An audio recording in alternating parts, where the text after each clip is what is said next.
اب ہم بات کرتے ہیں پاکستان تحریک انصاف کے سینئر رہنما جناب سینیٹر شفقت محمود صاحب سے، سابق سینیٹر رکن قومی اسمبلی۔ السلام علیکم شفقت محمود صاحب۔ جی وعلیکم السلام۔ جی شفقت صاحب، آپ اس پہ کیا تبصرہ کریں گے؟ جنرل کیانی صاحب کو خود یہ ضرورت کیوں پیش آئی کہ انہوں نے خود ہی اعلان کر دیا کہ میں 29 نومبر کو ریٹائر ہو جاؤں گا؟ میرا خیال ہے کہ جو میڈیا اسپیکولیشن جاری تھی اور جس طرح مختلف سٹوریز آ رہی تھیں، تو اگر حکومت یہ کہتی کہ فلاں تاریخ سے جنرل کیانی ریٹائر ہو جائیں گے تو ایسے لگتا ہے جیسے کہ وہ حکومت ان کو مجبور کر کے یا کسی طریقے سے ریٹائر کر رہی ہے۔ تو میرا خیال ہے اس کے جو جسے آپٹکس کہتے ہیں یا جس طرح وہ نظر آنا تھا وہ شاید مختلف طریقے سے سمجھا جاتا۔ تو میرا خیال ہے کہ اس خاص حالات میں یہ مناسب یہی تھا کہ جنرل کیانی خود اعلان کرتے، کیونکہ اگر آپ سوچیں نا، اگر حکومت کہتی کہ جی فلانی تاریخ کو جنرل کیانی ریٹائر ہو جائیں گے تو اس سے یہ لگتا کہ شاید کوئی حکومت نے فورس کیا ہے یا کوئی ایسی چیز کی ہے۔ تو میرا خیال ہے کہ اس حالات میں بالکل اس سے اگری کرتا ہوں، انصار عباسی صاحب پہلے بات کر رہے تھے کہ جیسے ہماری جمہوریت آگے بڑھے گی اور یہ ہونا یہی چاہیے کہ حکومت کو اعلان کرنا چاہیے اور یہ سارے معاملات جو ہیں یہ حکومت کو کرنے چاہیے، لیکن میرا خیال ہے کہ یہ ایک اسپیشل کیس بن گیا تھا جس کی وجہ سے جنرل کیانی نے مجھے لگتا ہے کہ شاید حکومت کو بتا کے یہ اعلان خود کیا ہو۔ اچھا، حکومت کو بتا کے اعلان کیا ہو۔ اچھا شاہد لطیف صاحب، یہاں پر اور بڑا اہم ہے سوال یہ ہے کہ ابھی تک یہ جو chairman joint chief of staff کا عہدہ ہے یہ 1976 میں 1976 میں یہ قائم ہوا، ابھی تک 14 اس عہدے پہ لوگ جو ہے وہ فائز رہ چکے ہیں۔ 14 میں سے جو 11 تھے ان کا تعلق پاکستان آرمی سے تھا۔ ایئر مارشل فاروق فیروز خان صاحب جو ہیں وہ ایئر چیف مارشل فاروق فیروز خان صاحب جو ہیں وہ ایئر فورس سے تھے اور دو نیوی کے تھے، افتخار سروہی اور ایڈمرل شریف، ایڈمرل افتخار سروہی اور ایڈمرل شریف۔ کیا وجہ ہے کہ یہ عہدہ جو ہے یہ زیادہ تر آرمی کے پاس رہا ہے؟ دیکھیں، سب سے پہلے تو جو سٹیٹس ہے اس وقت چیئرمین جوائنٹ چیف کا، وہ آرگنائزیشن کی وجہ سے ایک بڑا کویسچنیبل ہے۔ میرا خیال ہے کہ ہم نے اس کو ایک اور اینگل سے اس آرگنائزیشن کو جب ہم نے بنانا تھا تو اس وقت ہمارے پرسیپشن جو تھی وہ اس کے بارے میں یہ تھی کہ یہ ایچ ڈی او، جس کو ہائر ڈیفنس آرگنائزیشن کہتے ہیں اور جس کا ماڈل باہر کی دنیا میں موجود ہے، کہ جو ہیڈ آف دس آرگنائزیشن ہوتا ہے وہ تینوں فورسز سے اوپر ہوتا ہے اور تینوں فورسز کے جو میٹرز ہیں وہ اس ہیڈ کے تھرو ہی کنٹرول ہوتے ہیں۔ تو اس کا مقصد یہ تھا، مگر اس کو آپ نے ایک کمیٹی بنا دیا، کوآرڈینیٹنگ ایجنسی بنا دیا، اس کا وہ امپورٹنس نہ بن سکا جو کہ ایکچولی ہونا چاہیے تھا۔ پھر جو دوسری بات جس کی آپ نے ذکر کیا، میں سمجھتا ہوں کہ ایکچولی یہ روٹیشن بھی ہونی چاہیے تھی، نیوی اور ایئر فورس میں روٹیشن ہونی چاہیے تھی۔ پرپورشنیٹلی آرمی کو زیادہ موقع ملنے چاہیے تھے، نیوی اور ایئر فورس کو بھی موقع ملنے چاہیے تھے، مگر ہمارے ہاں شاید کانسیپٹ یہ ہے کہ لینڈ بیسڈ وارفیئر ہے ہمارے ملک کا، تو لہٰذا ایک آرمی ہی کا آدمی اس کو ہیڈ کرے، جو کہ زیادہ پھر کوآرڈینیشن کے معاملات کو بھی، اور جو وار سٹریٹجیز جو آپ کے ہاں پالیسیز بنتی ہیں وہ بھی اسی لیول پہ بنتی ہیں، تو ان کو زیادہ دیکھ بھال اچھی طرح وہ کر سکتا ہے۔ مگر میں سمجھتا ہوں کہ اب وقت آ گیا ہے کہ حالات بدل گئے ہیں۔ اب تو آپ نے دیکھا کہ ایئر پار کے آپریشنز بہت زیادہ ہو گئے ہیں، ایئر پار اب ڈیسائسو رول پلے کر رہی ہے۔ دوسرا یہ ہے کہ اس کا جو مقصد تھا وہ over a period of time ویسے ہی پورا نہیں ہوا۔ تو ایک تو ضرورت میں سمجھتا ہوں اس وقت اس چیز کی ہے کہ اس کو اسٹرینتھن کیا جائے، باقاعدہ اس کو ایک ہائر ڈیفنس آرگنائزیشن کا سٹیٹس دیا جائے، پریکٹیکلی اس کو فالو کیا جائے، اس کا جو انچارج یا ہیڈ ہو وہ واقعی تینوں چیف سے اوپر ہو، اس کا ایک اور بڑا اچھا ایفیکٹ ہوگا۔ ہمارے ملک میں یہ جو مارشل لاز وغیرہ لگتے رہے ہیں، آپ نے دیکھا کہ آرمی چیف کی ایک بہت ایکسٹرا آرڈینری پاورفل پوزیشنز کی وجہ سے، وہ کیوں کہ آرمی چیف جو ہے اس کے انڈر فائٹنگ ٹروپس ہیں۔ جب آپ ایک ایچ ڈی او بنائیں گے، اس میں آپ ایک 5 اسٹار اس کا ہیڈ لگائیں گے تو اس کا کمپلیٹ کنٹرول ہوگا تینوں سروسز پہ۔ اس کے پاس اگر وہ چاہے بھی مارشل لا وغیرہ کا کام کرنا، اس کے پاس فائٹنگ ٹروپس نہیں ہیں، مگر جو اس طرح کا کام نیچے آرمی چیف کرتا ہے وہ کمپلیٹ کنٹرول ہوگا ہائر ڈیفنس آرگنائزیشن کا اس کے اوپر۔ تو اس کے میں اس طرح کے بھی بینیفٹس دیکھتا ہوں، اور شاید یہ وجہ ہے کہ دوسری باہر کی دنیا جو ہے وہ اس سے پراپر بینیفٹ۔ شاید صاحب آپ اتفاق کریں گے شاہد لطیف صاحب سے کس بات پہ؟ کہ جو ساری باتیں کی chairman joint chief of staff کا جو آفس ہے اس کو مزید طاقتور بنانے کی ضرورت ہے، بااختیار بنانے کی ضرورت ہے؟ اصل میں میرے نزدیک یہ پریکٹیکل نہیں ہے، مطلب یہ تینوں فوجوں پہ مشتمل۔ پھر اگر اس کو بااختیار بنائیں گے تو وہ جو 3 چیفز ہیں نیچے، ان کا اختیار لے کے ہی انہیں بااختیار بنایا جا سکتا ہے، ٹھیک ہے؟ تو وہ کوئی اپنا اختیار دینے کو اگر تیار ہے تو وہ بااختیار بن جائیں گے، اگر وہاں سے اختیار نہیں نکلے گا تو وہ سیریمونیل ہی رہے گا جیسے صدر کا۔ اچھا، اور یہاں اس پہ آپ کیا کہیں گے کہ 1988 میں ایڈمرل افتخار سروئی صاحب کو اور 1994 میں ایئر چیف مارشل فاروق فیروز خان صاحب کو پیپلز پارٹی کی حکومت نے chairman joint chief of staff بنایا. اس کے بعد سے ابھی تک ایئر فورس یا نیوی سے اس عہدے پہ کوئی نہیں آیا. تو یہ بہت سے لوگ سوال پوچھتے ہیں کہ عام طور پہ اکثر اوقات یہ عہدہ آرمی کے پاس کیوں ہوتا ہے؟ آرمی کی ہے، جس طرح ابھی بتایا ہے اپنا اے وی ایم صاحب نے، ایئر مارشل صاحب نے، سوری، کہ آرمی لوگ یہ سمجھتے ہیں، حالانکہ آج کے دور میں ایئر فورس جو ہے وہ سب سے زیادہ طاقتور فورس جو ہے وہ تسلیم اس لیے کی جاتی ہے کہ اب ساری لڑائی اوپر سے ہی ہوتی ہے. امریکہ تو نیچے جاتا ہی نہیں نا، وہ کیونکہ مرنا نہیں چاہتے. تو اسرائیل کو دیکھ لیں، دیگر. اب ایئر فورس کی اہمیت بہت ہی زیادہ ہو گئی ہے. نیوی کی اپنی جگہ بہت زیادہ اہمیت ہے، آرمی کی بھی ہے، ظاہر ہے، کیونکہ جب بھی وہ اوپر سے ہوتی ہے تو نیچے سنبھالتی پھر فوجی ہے. لیکن یہ یعنی کہ ذرا سینسٹیو ہے، اس پہ ذرا غور و فکر بہت زیادہ کرنے کی ضرورت ہے. اس سے کوئی جلدی نہیں کرنا چاہیے. ٹھیک ہے، لیکن یہ ممکنات میں سے ہو سکتا ہے اگر ایئر فورس کا بنا دیں، نیوی کا، اس میں حرج کوئی نہیں ہے. ٹھیک ہے، لیکن وہ اگر پاورز کی جو بات ہے وہ جو ہے وہ بڑی سوچ سمجھ. آپ اتفاق کرتے ہیں جی؟ حرج کوئی نہیں ہے، ایئر فورس یا نیوی کا بن جائے تو کوئی حرج نہیں ہے. دیکھیں، میں یہ سمجھتا ہوں کہ تینوں فورسز ایٹ پار نہیں ہے. ٹھیک ہے، جو آرمی ہے وہ بہت آگے ہے، ایئر فورس اور نیوی سے بہت آگے ہے. اور ایکچولی ایک بات جو بڑی امپورٹنٹ سمجھنے کی ہے کہ جو ہماری سی جی ایس سی کی پوزیشن ہے، یہ پاکستان کے نیوکلیئر ایسٹس کی بھی ذمہ دار یہی ہے. آرمی چیف کے انڈر نہیں ہے، بلکہ یہ chairman joint chief of staff committee کے انڈر، ایس پی ڈی، جتنے ہمارے جو نیوکلیئر کے جتنے بھی ہمارے انسٹیٹیوشنز ہیں سب کچھ ان کے انڈر ہے. اور مینلی آپ کو پتا ہے کہ ہمارے نیوکس کا تعلق پاکستان کی آرمی سے ہے، مینلی ان کی دیکھ بھال سب کچھ. تو یہ بہت سینسٹیو مسئلہ ہے. میرا خیال ہے کہ اگر آپ یہ نیوی کی طرف لے کے چلے جائیں گے یا ایئر فورس کی طرف لے کے چلے جائیں گے تو جو کوآرڈینیشن ہمیں ریکوائرڈ ہے اور جو کنٹرول اور کمانڈ کا سسٹم ہے، میرا خیال ہے اس میں تھوڑے سے لیپسز پیدا ہوں گے. میں یہ سمجھتا ہوں کہ قربانی دے دینی چاہیے ایئر فورس کو بھی اور نیوی کو بھی. اس روٹیشن کی پالیسی کی طرف ہمیں نہیں جانا چاہیے. ہمیں جو chairman joint chief of staff committee کی جو پوزیشن ہے، انلیس کہ ہماری ایئر فورس بہت اوپر چلی جائے اور انلیس کہ ہماری نیوی بہت اوپر چلی جائے. جی شفقت محمود صاحب، آپ اتفاق کریں گے انصار عباسی صاحب سے؟ دیکھیں، بات جو ہو رہی ہے اس میں بیسک بات یہ ہے کہ chairman joint chief of staff کی جو پوزیشن بار بار فوج کے پاس جاتی ہے، اس لیے کہ فوج جو ہے وہ زیادہ طاقتور ہے. یہ جو بیلنس ہے اس میں زیادہ طاقتور ہے.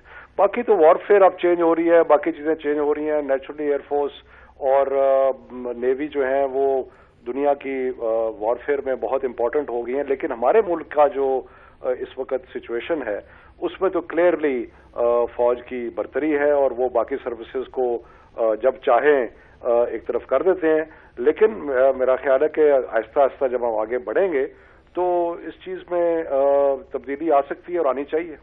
اچھا شفقت صاحب، اب آپ ہمارے ساتھ ہی رہیں. آج کی ایک اور بہت اہم ڈیولپمنٹ ہے، میں اس پہ بھی بات کرنا چاہ رہا ہوں اور چاہتا ہوں میں یہ سوال پہلے مشاہد اللہ صاحب سے پوچھوں. مشاہد اللہ صاحب، آج فیصل آباد میں آپ کی ہوئی نشست تحریک انصاف لے اڑی، آپ کے ہاتھ سے چھین لی انہوں نے، اس پہ آپ کا کیا ریاکشن ہے؟ یہ سیاست کے روایتی یعنی کہ انداز ہیں جمہوریت کے. اور کل ہی کی بات ہے، ہم نے میاں والی کی سیٹ چھین لی تھی. آج 4-5 ہزار سے آ رہے ہیں، وہ ہم 25 ہزار سے جیت گئے تھے. کل کی بات ہے، ہم نے وہاں پہ پیپلز پارٹی کی نشست بقول آپ کے چھین لی ہے. کہاں پہ؟ گلگت بلتستان میں، جو پیپلز پارٹی کی نشست تھی. تو یہ یعنی کہ کوئی اچنبے کی بات نہیں ہے. اس طرح کے یعنی کہ ماضی کے بے شمار یعنی نظائر موجود ہیں.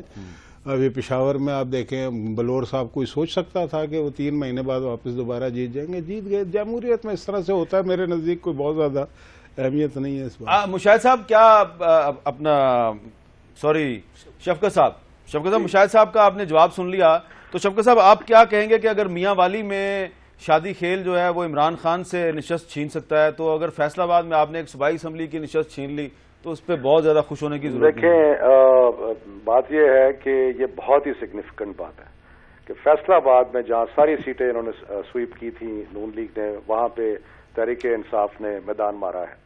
اور یہ کہنا کہ یہ روایتی سیاست ہے، ٹھیک ہے، مشاہد صاحب کا اپنا ایک نظریہ ہے. اور لیکن میں پھر گزارش کروں گا، اس سے 2 چیزیں ظاہر ہوتی ہیں. ایک تو یہ کہ جو مئی 11 کے انتخابات پہ ہمارے شکوک تھے وہ صاف اب ظاہر ہونا شروع گئے کہ جب ایک بالکل صحیح الیکشن ہوا ہے تو اس میں نظر آ گیا آپ کو کہ کیا رزلٹ آیا. دوسری بات یہ ہے کہ یہ جو لوگوں کا کمر توڑی ہوئی ہے مہنگائی نے, جس طریقے سے مہنگائی جو ہے ہر غریب امیر ہر آدمی جو ہے وہ ایک عجیب مصیبت میں مبتلا ہو گیا ہے.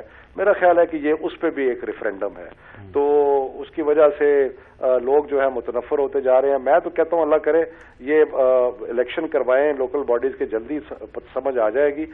ہمیں تو یہ پرابلم ہے کہ مختلف ہیلے بہانوں سے جو لوکل باڈی الیکشن ہے وہ آگے جاتے جا رہے ہیں کیونکہ لوگ پریشان ہیں. شفقت صاحب, اگر لوگوں کی مہنگائی نے کمر توڑ دیا ہے تو تحریک انصاف جو ہے اس نے تو مہنگائی نہیں کی, تو پشاور کی نشست جو ہے وہ بلور صاحب کیوں لے اڑے آپ؟ اس میں ہم نے غلطی کی, ہم تسلیم کرتے ہیں, ہم نے برا ٹکٹ دیا, ہم نے ایک ہماری اپنی پارٹی کے اندر پھوٹ پڑ گئی, لڑائی ہو گئی. لیکن آپ یہ دیکھیں کہ اسی کے پی کے اندر ہم نے ڈی آئی خان کی سیٹ فضل الرحمان سے جیتی, اسی کے پی کے اندر ہم نے لکی مروت کی سیٹ فضل الرحمان صاحب سے جیتی. سو مقصد یہ ہے کہ وہ وہاں پہ ایک ہمارے سے غلطی ہوئی, وہ غلطی کی وجہ سے ہم نے آپ نے یہ بڑا اہم نقطہ آپ نے اٹھایا کہ ہو سکتا ہے کہ اب مسلم لیگ نون پنجاب میں بلدیاتی انتخابات ڈیلے کر دے. آپ یہی کہہ رہے ہیں نا؟ نہیں مجھے تو صاف نظر آ رہا ہے, کیونکہ ایک طرف کہہ رہے ہیں کہ جی ہم دسمبر میں کرانے کے لیے تیار ہیں, ساتھ ہی الیکشن کمیشن روز ایک نیا شوشہ چھوڑ دیتی ہے کہ جی ہم تو 2013 میں کرا ہی نہیں سکتے. الیکشن کمیشن پہ ان کا اثر بہت زیادہ ہے, تو اس لیے وہ روز ایک, ہم تو کہتے ہیں دسمبر میں کرائیں لوکل باڈیز الیکشن, آپ دیکھیں گے کیا رزلٹ آئے گا.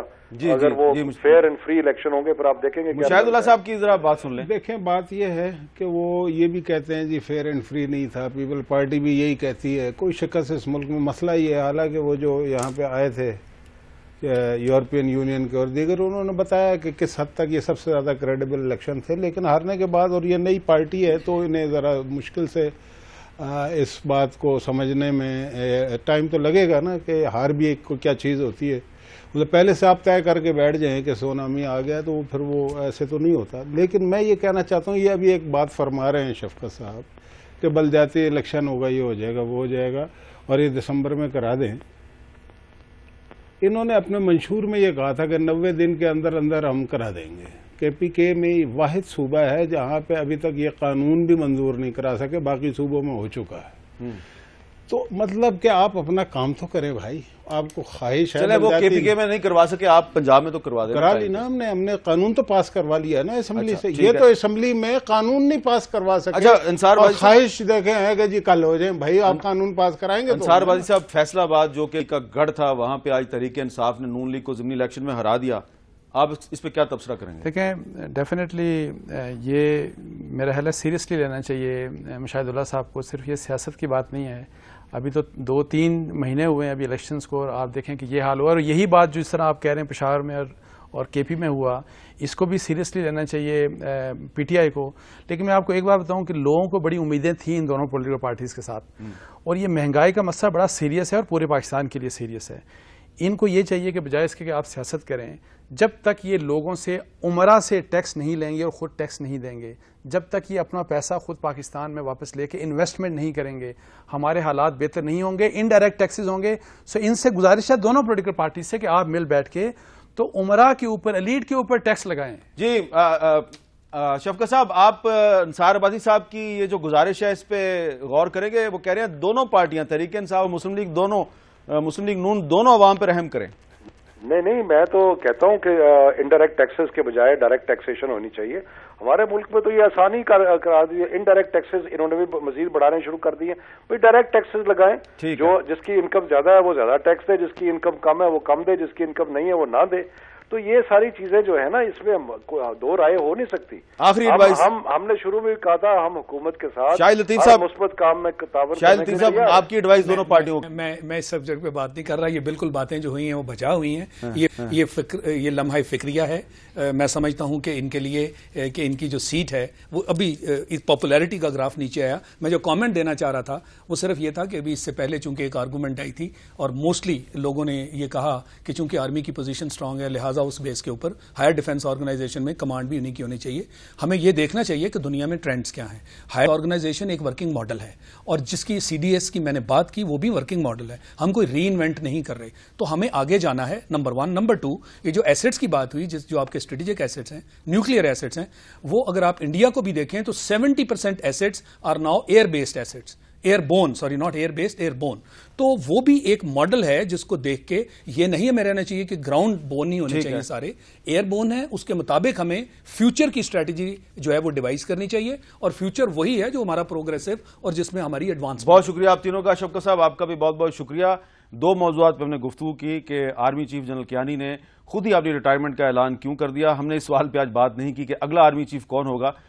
یہ فیصلہ جو ہے, یہ ڈسکریشن, یہ اختیار وزیر اعظم کا ہے, اور جب تک وزیر اعظم آئین اور قانون کی کوئی خلاف ورزی نہیں کرتے یا کوئی ملک میں ان کی فیصلہ نہ کرنے کی وجہ سے کوئی بحران پیدا نہیں ہوتا, تو میرا خیال ہے کہ یہ سوال ہمیں نہیں پوچھنا چاہیے. لیکن یہ بات طے ہے کہ اس قسم کے جو اہم عہدے ہیں ان پر جو تقرری ہے وہ میرٹ پہ ہونی چاہیے, سینیورٹی کو سامنے رکھ کے ہونی چاہیے.